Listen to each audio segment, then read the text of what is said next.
Sri Sai Satcharita, Chapter 31. In this chapter, Hemad Pant describes the passing away of certain devotees and a tiger in Baba's presence. Preliminary. The last wish or thought that a man has at the hour of death determines his future course.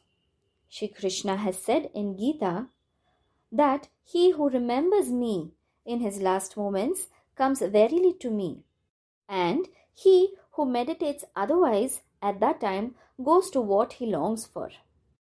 We cannot be certain that we can entertain a particular good thought at our last moment, for more often than not, we are more likely to be frightened and terrified by death. Hence, constant practice is necessary for enabling us to fix our mind on any desired good thought at any moment.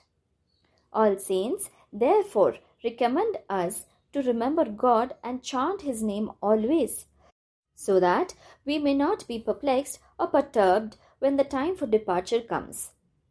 The devotees, on their part, surrendered themselves completely to the saints, fully believing that the saints would guide and help them in their last moments. A few such cases will be noted here. Vijayanand. A Chennai's Sanyaasi named Vijayanand started on pilgrimage to Mansarovar.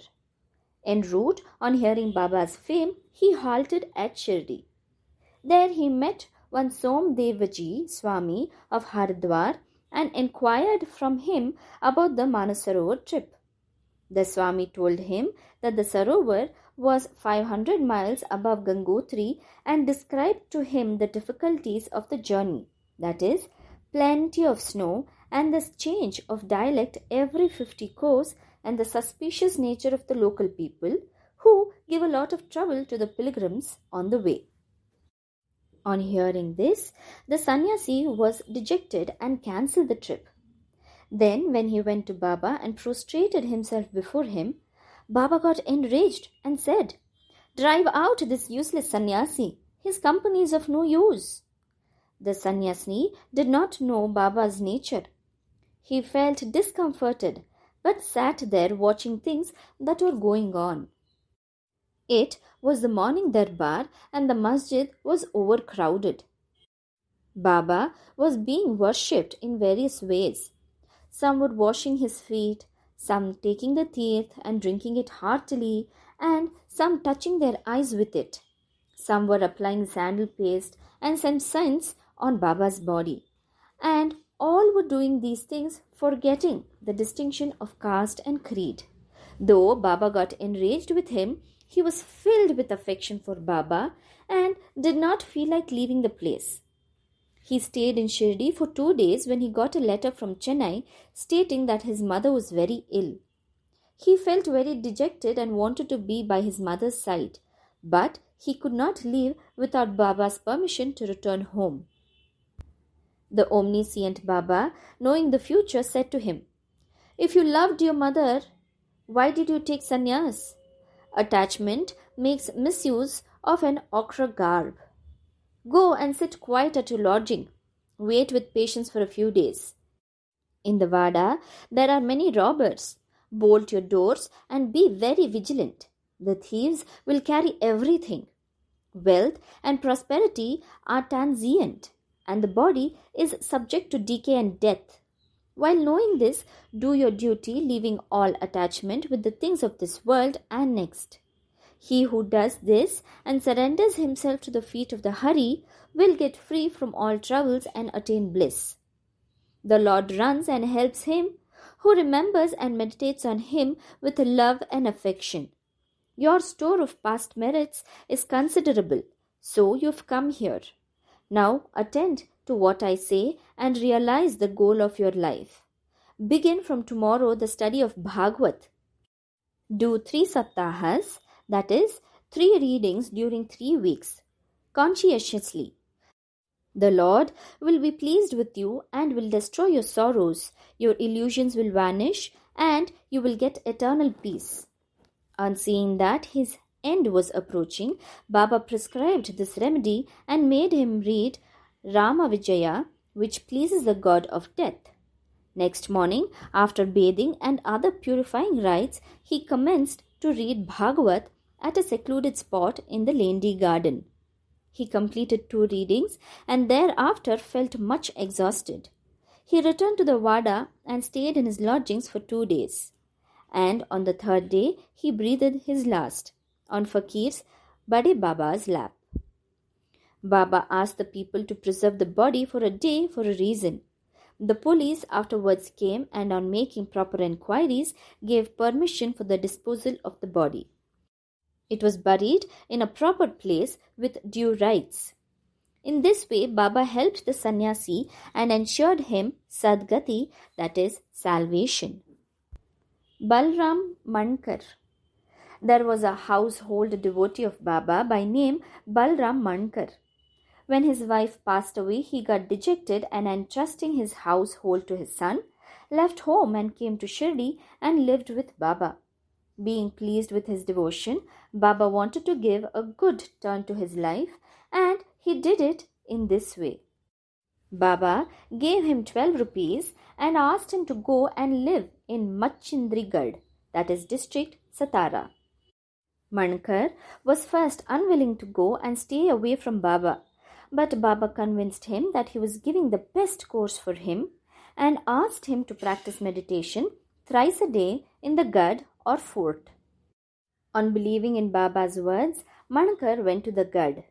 He was much pleased with the serenity, pure water, healthy air, and the surrounding of the place, and began to practice assiduously the meditations as recommended by Baba.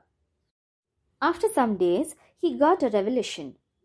Generally, bhaktas get revelation in their samadhi or trance states, but in Mankar's case, he got it when he came down to his ordinary consciousness from his trance. Baba appeared to him in person.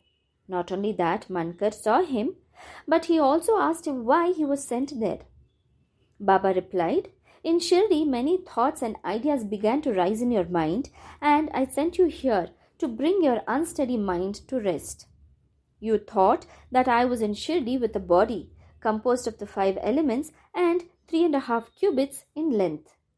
Now you see and determine for yourself whether the person you see here now is the same you saw in Shirdi.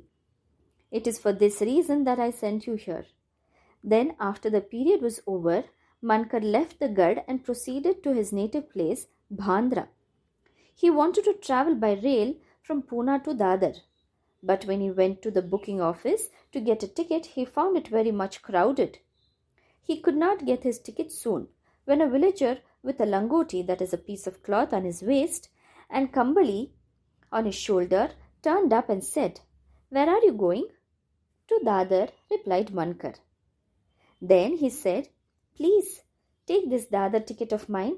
As I have some urgent work here, I have cancelled my Dadar trip." Mankar was very glad to receive the ticket and was taking out money from his pocket when the rustic disappeared in the crowd. Mankar tried to find him out in the crowd, but in vain. He waited for him till the train left the station, but found no trace of him. This was the second revelation Mankar got in a strange form. Then Mankar, after visiting his home, again returned to Shirdi and remained there at Baba's feet, following his bidding and advice. In the end, he was very fortunate to leave this world in the presence of Baba. Tatya Sahib Noolkar. Hemadpant gives no particulars regarding Tatya Sahib Noolkar except the bare mention of the fact that he gave up his ghost in Shirdi. A brief summary of his account that appeared in the Sai Leela magazine is given here. Tatya Sahib was a sub-judge at Pandrapur in 1909 when Nana Sahib Chandorkar was Mamultadar there. Both met often and exchanged words. Tatya Sahib did not believe in saints, while Nana Sahib respected them. Nana Sahib often told him about the Leelas of Sai Baba and pressed him to go to Shirdi and see Baba. Noolkar finally agreed to go to Shirdi on 2 conditions. He must get a Brahmin cook and he must get Nagpur oranges for the presentation. Both these conditions were providentially fulfilled. A Brahmin came to Nana Sahib for service and he was sent to Tatya Sahib. And a fruit parcel containing 100 beautiful oranges was received by Tatya Sahib, the consigner being unknown. As the conditions were fulfilled, Tatya Sahib had to go to Shirdi. At first, Baba was much enraged with him. But by and by, Tatya Sahib got such experiences that he was convinced that Baba was God incarnate. So he was enamored of Baba and stayed there till his death. As his end was approaching, sacred literature was read out to him, and at the last hour, Baba's Padatirth was brought and given to him for drinking. Baba, on hearing of his death, said, "Oh, Tatya went ahead of us. He won't be reborn." Megha. The story of Megha has been already described in chapter 28. When Megha died, all the villagers followed the funeral procession. Baba also accompanied them and showered flowers on Megha's body. After the obsequies were performed, tears flowed from Baba's eyes, and like an ordinary mortal, Baba showed himself overcome with grief and sorrow. Then, covering the body with flowers and crying like a near relation, Baba returned to the masjid. Many saints have been seen giving sadgati to men, but Baba's greatness is unique. Even an animal like tiger came to Baba's feet for being delivered from demerits. It is this story which will be narrated now. Tiger. 7 days before Baba passed away, a wonderful incident occurred at Shirdi. There came a country cart and stopped in front of the masjid. A tiger was on the cart, fastened with iron chains, and its agonized face turned to the rear. It was suffering from some painful malady. Its keepers, 3 dervishis, had been taking it from place to place and making money by exhibiting it. It was a means of their subsistence. They tried all sorts of remedies to cure it from the malady it was suffering from, but all in vain. Then they heard of Baba's fame and came to him with the animal. They got it down with chains in their hands and made it stand at the door. It was naturally fierce besides disease-ridden, so it was restless. The people began to look at it with fright and amazement. The dervishis told Baba everything about the animal and with Baba's consent brought it before him. As it approached the steps, it retreated on account of the awe of Baba and hung its head down. When both saw each other, it got onto the step and looked at Baba with affection.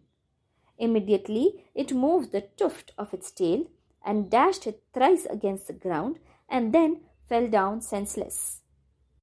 On seeing it dead, the dervishis were much dejected and full of sorrow, but on proper thought they came in terms with it. They considered that as the animal was diseased and nearing its end, it was very meritorious on its part that it met its death at the feet of Baba. It was their debtor, and when the debt was paid off, it was free and met its end at Sai's feet. When any creatures bow down their heads at saints' feet and meet death, they are liberated. Unless they have got a good store of merit on their account, how could they get such a meritorious end? This tiger is buried in Shirdi in front of Mahadev temple. Om Sai Ram.